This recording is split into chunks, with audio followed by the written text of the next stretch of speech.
알제의 여인들, 이런 제목이죠. 저 그림의 그 그림 저자는 누구냐면 피카소입니다. 피카소인데 저 그림의 가격은 얼마나 될까 하는 거예요. 여러분 생각할 때 얼마 정도 된다고 생각을 하십니까? 저 그림은 약 낙찰 가격이 1900억에서 2000억에 그러니까 저런 그림뿐만이 아니라 피카소의 그림이 여러 가지인데 약 2000억 정도가 낙찰됩니다. 그러니 이게 보통 가격이 아니죠. 또 한 장의 한 폭의 그림 볼까요? 자, 앞에 있는 두 번째 그림은 어떤 그림이냐면 저 그림은 프랑스 루브르 박물관에 있는 무슨 그림이죠? 그렇습니다. 바로 모나리자 그림이죠. 그런데 저 그림의 가격을 미술의 전문가들이 대략 어느 정도를 먹이냐면 40조, 얼마요? 40조 원 이상으로 와요.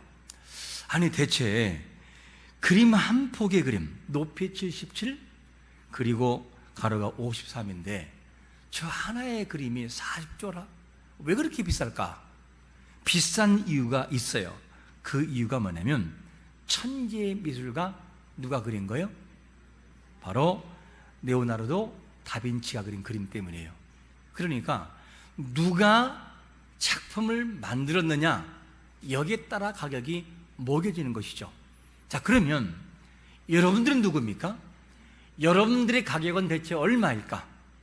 여러분들을 만든 자가 창조자 하나님이라면 우리의 가치는 값으로 먹일 수가 없어요.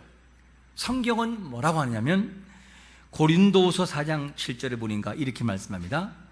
우리가 이 보배를 질그릇에 가졌으니 이는 힘이 큰 능력이 하나님께 있고 우리에게 있지 아니함을 알게 하려 함이라. 우리의 가치는 우리가 결정하는 것이 아니고 우리가 만든 것이 아니라 우리의 창조자 하나님, 우리 마음속에 있는 질그릇 속에 담고 있는 참된 보화 예수 그리스도의 그 가치에 따라서 우리 가격이 달라지는 것을 믿으시기를 축원합니다. 이렇게 달라지는 것이죠. 자, 그러면 우리는 부족하지만 우리에게 붙은 이름이 있어요. 예수 그리스도의 자녀라는 이름이 있어요. 그러므로 이 가치를 본다면 그동안 우리가 우리의 이름의 가치를 보고 실망하고 좌절했다면 바꿔야 돼요. 새로운 가치로 바꿔야 돼요. 포기하지 말고 이제부터는 나의 가치를 새롭게 설정하자. 왜 그러냐면 내가 나를 만든 가치가 아니라 나를 창조하시고 내 마음속엔 보화이신 예수 그리스도가 있으므로 가치가 바뀌어야만 돼요. 이것을 보는 것이 참으로 중요한데 우리 이것을 못 볼 때가 너무나 많다는 것이죠. 여러분, 우리보다 잘난 사람의 가치로 비교해서 보지 말고 하나님이 나에게 부여하신 그 가치를 통하여 우리를 볼 수 있는 눈이 열리시기를 축원합니다. 이 마음을 가져야 돼요. 오늘 본문에도 우리 자신들이 누구인지를 보게 하는 내용이 나와요. 오늘 특별히 8.15 광복절이라고 하는 설교를 이 중심으로 나라의 위인들을 설교할 수 있지만 그보다 먼저 우선될 것이 뭐냐면 하나님이 우리에게 부여하신 진정한 가치의 광복을 회복하는 것, 이것이 우선이라는 거죠. 이것을 회복하지 않으면 아무리 8.15 광복을 준다 할지라도 의미가 없다는 것이죠. 그래서 오늘은 특별히 이 가치에 대한 광복을 회복하는 마음으로 보기를 원합니다. 자, 그러면 우리 가치가 상승한 것은 어떤 원리 때문에 가치가 상승한 것일까 하는 거예요. 첫 번째로 어떤 원리냐면 대신의 원리, 대신의 원리. 자, 본문 14절 보니까 이렇게 말씀합니다. 그리스도의 사랑이 우리를 강건하시는도다. 우리가 생각하건대 한 사람이 모든 사람을 뭐 했다고요? 대신하여 죽었은즉 모든 사람이 죽은 것이라. 우리에게는 어떤 것이냐면 대신의 원리가 적용돼 있어요. 우리는 이미. 그러므로 우리는 사실 최초의 가치는 어떤 가치냐면 하나님의 형상으로 만들어진 최고의 가치였어요. 그런데 이 가치를 누가 깨뜨렸느냐? 아담과 하와가 이 가치를 무너뜨렸어요.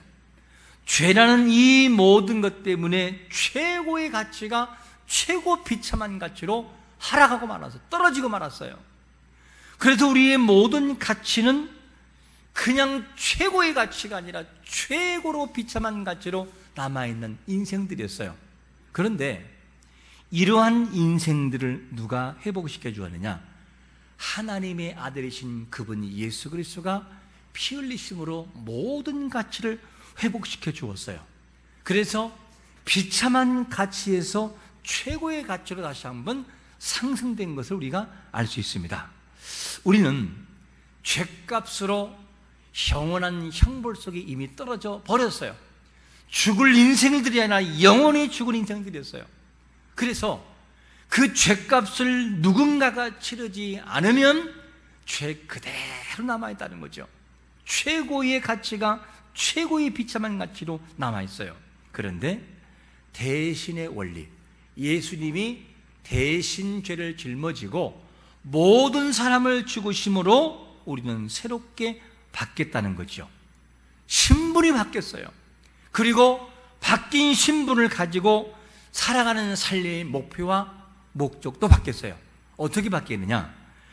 오늘 본문 고린도후서 5장 15절에 보니까 이렇게 말씀합니다.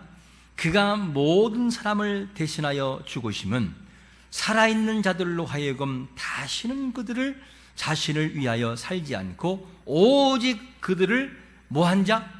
대신하여 죽은 자를 위해서 살기 위함이라는 거죠. 이게 뭐냐? 대신의 원리예요. 그리고 그렇게 살아가야 되는 원리인 거죠.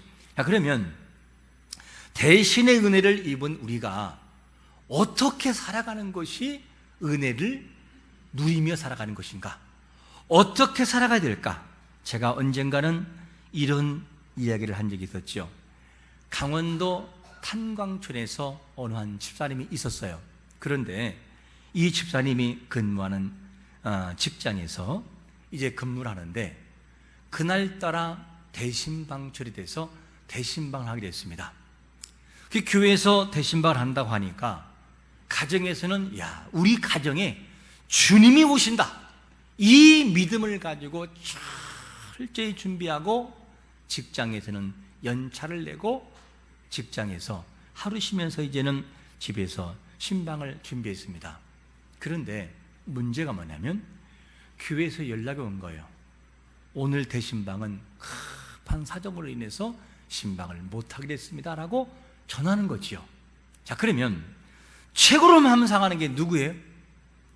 연차 내고 대신방을 준비하고 있는 사람은 속상해요. 왜냐? 하루를 비워놓고도, 직장을 비워놓고 신방을 준비할 정도면 보통 믿음이 이겠느냐는 거예요. 이렇게 준비했는데 이 신방이 취소가 된 거예요. 집사님은 너무나 마음이 상했어요. 그리고 믿음이 있기 때문에 그것도 참고 그냥 묵묵히 기분은 안 좋지만 지냈죠. 그리고 얼마 후에 다시금 광고가 나가는 거예요. 대신방을 실시합니다. 그러면 최고 속상한 게 누구예요? 연차는 사람이에요. 이 사람이 갈등하는 거죠. 내가 다시금 연차를 내고 대신방을 맞을 것이냐, 아니면 기분 나쁘기 때문에 그냥 안 맞을 것이냐, 여기에 갈등하다가 이 사람의 갈등 끝에 내린 결정이 뭐냐면 그래도 주님이 우리 가정에 온다 생각을 하고 신방을 하자, 신방을 한 거예요. 그런데 신방하는 내내 마음이 편하지가 않아요. 왜냐? 이미 마음에 상해 있으니까. 그리고 신방을 다 마친 다음에 한 통의 전화가 걸려와요. 여보세요, 여기는 어느 직장 탄광촌입니다. 그 가정에 누가 살고 계신 거 맞죠? 오늘 이 직장에 근무한 모든 사람은 탄광이 무너지면서 경도가 무너지면 전원 사망했습니다. 이런 전화가 온 거예요. 그 전화를 받고 끊은 다음에 이 사람의 얼굴 속에 화색이 돌아요. 그러면서 끝난 다음에 하는 말이, 목사님 감사합니다, 죄송합니다. 이유가 뭐냐? 만약에 오늘 제가 대신방을 맞지 않고 직장 갔으면 저는 죽었을 것입니다. 그런데 오늘 힘들지만 연차를 내고 다시 신방함으로 제가 이렇게 살았습니다. 그러면서 1년에 꼭 한 번씩은 찾아와서 그 목사님과 이야기를 나눈다는 얘기를 제가 직접 들은 적이 있어요. 여러분, 우리 생활 속에 대신의 은혜를 누리는 것은 어떤 것이냐? 나를 위해서 대신 죽으신 예수님이 내 마음속에 항상 있는 거예요. 직장에서도 그분을 생각하고, 내 살아가는 모든 삶 속에서 힘들고 어려워도 그분은 내 주인 돼서 내 중심을 항상 지배하는 삶, 이것이 뭐냐면 대신의 은혜를 누리며 살아가는 삶의 단면적인 모습이기도 합니다. 여러분, 직장 속에서 대신의 은혜를 어떻게 증거하고 누리고 있으십니까? 사업장은 어떻습니까? 이걸 기억해 보면 우리 살아가는 삶이 너무나 계산적일 때가 많아요. 나에게 조금만 위기가 오면 너무나 계산적이에요. 대신의 은혜는 한순간에 져버릴 때도 너무나 많아요. 요즘에 코로나19 때문에 교회가 바뀌고 사람들의 생각이 바뀌었어요. 교회는 전도를 하고 친교, 교제가 있어야 되고 함께 먹으면서 소그룹이 진행돼야 돼요. 그래야 교회가 활동력 있게 움직입니다. 근데 요즘에 교회 생각인, 교회에서 바뀐 것이 뭔지 알아요? 이런 말들이 나와요. 이젠 밖에서 전도지 나누면서 전도하는 시절은 갔어 이제는. 세상 사람들부터 개덕기라는 말도 듣기도 하고, 창피해서 어디 나가서 전도를 못하고 전도지를 못 나눠주겠어. 전도 만능 시대에서 전도 불가 시대로 바뀌어버렸어요. 이러면서 전도는 안 돼. 그러면서 뭘로 만족하느냐? 전도는커녕 코로나19 때문에 못 나오는 사람이라도 출석하면 좋겠다. 이게 교회 안에 들어온 폐쇄적인 생각이고 패배주의에 있는 생각이에요. 여러분, 잊지 말 것은 뭐냐면 이제 전도의 시대는 갔어 라는 이 말 속에 잊지 말 것은 뭐냐면 사단이 교회와 성도들에게 심각한 패배의식을 준다는 거예요. 이제는 안 돼, 못해. 이 생각이 자연스럽게 들어와 있어요. 여러분, 이 생각을 떨쳐버리고 하나님을 바라보고 믿음으로 나가는 자가 되시기를 축원합니다. 이 생각이 아니면 우리는 패배의식 속에 갇혀버린다는 거죠. 너무나 이게 무서운 거예요. 이 세 가족 중에는 이런 분이 있어요. 이분은 세 가족 중에 일부에 나오신 분인데 신앙생활을 하다가 약 20년을 쉰 거예요. 20년. 어떤 계기를 통해서. 그런데 자기 손자가 코로나 때, 코로나가 한참 번질 때 자기 교회 가겠다는 거예요. 교회. 그래서 하는 말이, 야, 너 딴 데도 아니고 왜 코로나가 있는데 교회를 가려고 하냐?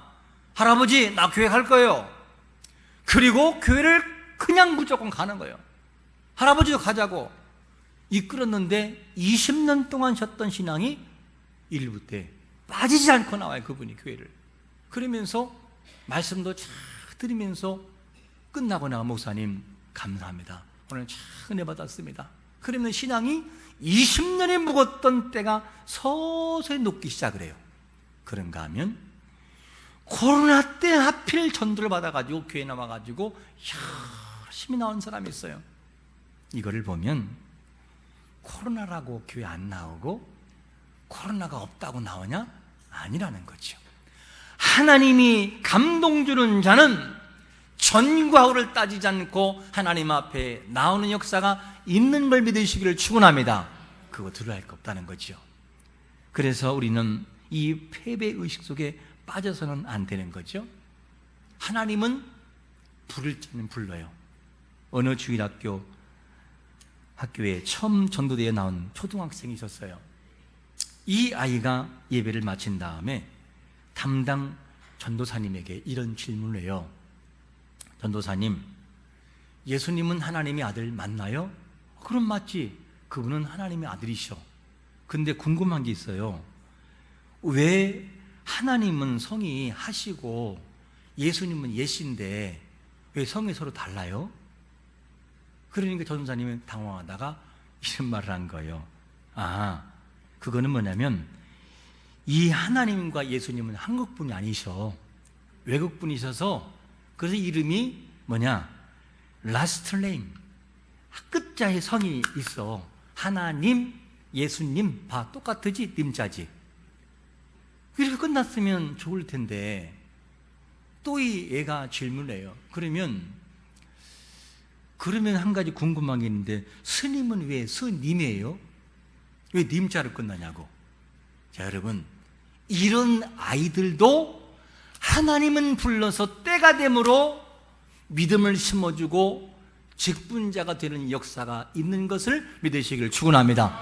하나님이 하시면 안 될 것이 없다는 거예요. 중요한 것은 패배의식 속에서 하나님의 은연중의 역사와 시대와 모든 환경을 통해 심어주는 패배의식 속에 갇히는 것이 무서운 거지, 그게 무서운 거 아니라는 거죠. 하나님은 하신다는 거예요. 그러므로 아무리 강팍한 시대라 할지라도 하나님이 예비한 자가 있다는 거죠. 여러분, 이것을 믿고 나가는 게 참 중요해요. 여러분, 오늘 나가실 때 또 다시금 전도 한번 해보라고 마스크 2장씩 줄 거예요. 한 장은 누가 쓰고 내가 쓰고, 한 장은 내가 누군가에게 줘보라는 거예요. 따지지 말고 줘보라는 거죠. 그러면 그 나머지 몫은 하나님이 하신 일이에요. 성령께서 어떤 과정을 통해서 마음을 움직일 자가 반드시 있습니다. 그러므로 우리는 패배의식 속에 갇히지 말고 대신의 은혜를 마음속에 담고 삶으로 실천하며 살아가는 거, 이게 뭐냐면 은혜를 보답하는 일부의 길이란 사실입니다. 여러분, 이 마음을 가지고 살아가는 것이 참 중요해요. 자, 그러면 대신의 은혜를 통해 신분이 바뀌었다고 그래요, 우리가. 그러면 언제부터 바뀌었느냐? 이것을 오늘 두 번째로 뭐라고 말하냐면 이렇게 말합니다. 우리가 이제부터는, 이렇게 표현했어요. 이제부터는 16절에 보니까 이렇게 말씀해요. 그러므로 우리가 이제부터는 어떤 사람도 육신을 따라 알지 아니하노라. 비록 우리가 그리스도도 육신을 따라 알았으나 이제부터는 그같이 알지 아니하노라. 자, 죄를 위해 대신하여 죽으신 예수님 때문에 우리의 신분과 가치가 바뀌어져 버린 거예요. 완전히 바뀌었는데 과거의 가치가 아니라 지금의 가치로 바뀌었어요. 기준점이 언제냐? 기준점이 이제부터는, 그 이제부터가 언제예요? 예수 그리스도를 믿는 시점으로 우리의 모든 신분은 바뀌었다는 거죠. 그러므로 여러분, 우리가 느끼든 못 느끼든지 예수 그리스도가 내 마음속에 들어오는 순간, 내가 그분을 믿고 영접하는 순간 신분의 변화가 100% 오는 걸 믿으시기를 축원합니다. 100% 바뀌어요. 100%. 이게 뭐냐? 은혜라는 것이죠. 그러므로 우리는 생각이 달라져야 돼요. 우리가 이제부터는 어떤 사람도 육신을 통해서 봐서는 안 돼요. 사람들이 교회 나오면서 이런 경우 있어요. 한 인생이 예수를 믿기 전에 정말 강팍하게 살아갔어요. 그런데 예수를 믿고 바뀌었어요. 그러면 사람들은 그 사람을 바라볼 때 어떻게 보느냐? 옛날에 누구로 보지 예수 믿은 누구로 안 봐요. 그 얘가 어디 나오느냐? 바울을 통해 알 수 있어요. 바울이 변하기 전에 사울인데, 사울의 이때에 기독교를 많이 핍박했어요. 그리고 난 다음에 변화받은 바울이 복음을 증거하니까 사람들이 뭐라고 한 줄 알아요? 이렇게 말을 해요. 사도행전 9장 21절에 보니까 이렇게 말합니다. 듣는 사람에 다 놀라 말하되 이 사람이 예루살렘에서 이 이름을 부르는 사람을 찬양하던 자가 아니냐? 여기 온 곳도 저희를 결박하여 대제사장들에게 끌어가고자 함이 아니냐 하더라. 자, 보세요. 사람은 육신을 따라 자꾸 사람을 봐요. 여러분, 육신을 따라 사람들을 바라보지 말고 변화된 가치를 가지고 봐야 돼요.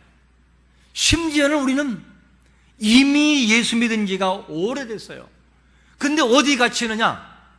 과거에 예수 믿기 전에 우리의 행실과 도덕과 윤리 속에 있는 나를 자꾸만 이 찬상 속에 파묻혀버려요. 그리고 지금의 변해 있는 나를 보지 못하고 자꾸만 과거로 퇴보하는 모습 때문에 지금 나에게 주신 이 은혜와 복을 내가 누리지 못하고 살아갈 때가 너무나 많다는 거죠. 너무나 많아요. 이 어떤 과정을 통해 거기에 갇힐 때가 많아요. 여러분, 이 갇힌 함정에서 우리가 빠져나와야 돼요. 그리고 나를 지금의 나에게 부여하신 하나님의 가치로 나를 바라보는 것이 그렇게 중요한데 이걸 못 본다는 거죠. 여러분, 우리 자녀는 어떻지요? 우리 자녀를 바라볼 때 내가 느껴지는 가치로 자녀를 판단할 것이 아니라 하나님이 그에게 부여한 가치를 가지고 보는 눈이 필요해요. 그런데 우리는 우리조차도 그것이 안 될 때가 있어요. 우리가 느껴지고 보여지는 것으로 자녀를 바라본다면 큰 실수하는 겁니다. 그래서는 안 돼요. 여러분, 오늘 성경 우리에게 어떤 답을 주고 있죠? 고린도서 5장 17절 다 같이 읽어보겠습니다. 시작. 그런즉 누구든지 그리스도 안에 있으면 새로운 피조물이라. 이전 것은 지나갔으니 보라 새 것이 되었도다. 누구든지 그리스도 안에 있으면 이 단어예요. 있으면, 과거에는 그렇지 않았다 할지라도 그리스도 안에 있다면 그 인생은 달라진다는 거예요. 무엇이? 신분이 이미 바뀌었다는 것이죠. 이거를 알고 우리가 살아가는 것이 너무나 중요해요. 그 사람들은 자꾸만 과거의 나의 모습으로 돌아갈 때가 많아요. 성경 말합니다. 누구든지 그리스도 안에 있으면, 그 다음에 중요해요. 이전 것은 지나갔고 완료형 새 것이 되었도다. 변화된 이 모습이 있는데 이걸 못 본다는 거죠. 여러분, 이것을 보는 것이 참 중요합니다. 여러분, 우리가 과거에 어떤 모습을 하고 있든지 지금의 우리의 신분을 하나님의 자녀로 인치시고 그렇게 보시는 신분을 그대로 볼 수 있는 눈이 열리시기를 축원합니다. 이것이 열려져야 바뀌는 거예요. 그게 곧 국력이고 그것이 곧 믿음의 역사라는 것이죠. 자, 우리가 가치가 안 바뀌면 참 힘들어져요. 교회에 아무리 오랫동안 나와도 예수 그리스도를 통한 가치가 바뀌지 않으면 거기에 머물러 있어요. 자, 가치의 전환이 얼만큼 중요하냐면 예를 하나 들어보겠습니다. 미얀마에서 가장 유명한 파울로라는 스님이 있어요. 이 스님은 평소 동료 스님들에게 존경받는 사람이었어요. 그가 하는 대로 사람들이 따라해요. 산속에서 명상을 잠기면 산속에서 명상을 하고 그렇게 존경받는 사람이었어요. 그러던 어느 날 이 사람이 2016년 6월 29일 날 그가 어떻게 하느냐? 죽어요. 죽었다가 다시 3일 만에 살아나게 되는데 이 사람이 죽어서 어디를 가게 되느냐? 지옥을 간 거예요. 지옥을 갔는데 너무 놀란 것이 뭐냐? 그곳에 활활 타오르는 지옥에 석가모니가 있는 거예요. 석가모니가. 그래서 물었어요. 아니, 이렇게 도덕적으로 깨끗하고 이렇게 존경받을 사람이 어떻게 이 지옥에 올 수 있느냐? 말이 되느냐 이게? 그랬더니만 지옥의 담당자가 하는 말이 뭐냐면 아무리 도덕적으로 깨끗하고 아무리 깨끗해도 하나님을 믿지 않으면 못 이곳에 온단다. 그러면서 알려주는 거예요. 그리고 이 사람의 영혼이 육체로 돌아와 버린 거예요. 그리고 자기가 눈을 떠보니 자기가 상을 나가고 있는 거예요. 어머니가 막 울음소리가 들리고 사람들은 막 울고, 그래서 자기가 일어선 거예요. 상해에서 벌떡 일어났는데 앉아있는데 너무 냄새가 나요. 밑을 봤더니만 깔아놓은 그 판에 내장에 썩은 물이 흘러가지고 그 냄새가 위로 올라오는데 너무 썩은 거예요. 사람들은 귀신이라고 다 도망가버렸어요. 이후로 이 사람이 승복을 벗고 믿음으로 예수님을 영접한 거예요. 그리고 동료 스님들을 많이 예수님 앞으로 인도했어요. 이것이 뭐냐면 미얀마에 실제 있던 사건이었습니다. 보세요. 그렇게 염불을 외우고 석가모니를 따랐던 사람을 할지라도 가치가 딱 바뀌어버리니까 인생이 바뀌어버려요. 여러분, 우리가 어디에 머물러 있느냐, 이것에 따라서 신앙의 정도가 달라져요. 여러분, 오늘 우리가 잊지 말 것은 뭐냐면 8.15 광복을 외치는 것도 중요하지만 내 신앙의 가치, 나를 하나님의 자녀로 나에 인치신 그 가치가 우리의 삶으로 돌아오기를 축원합니다. 이것이 회복이 돼야 진정한 회복이 온다는 것이죠.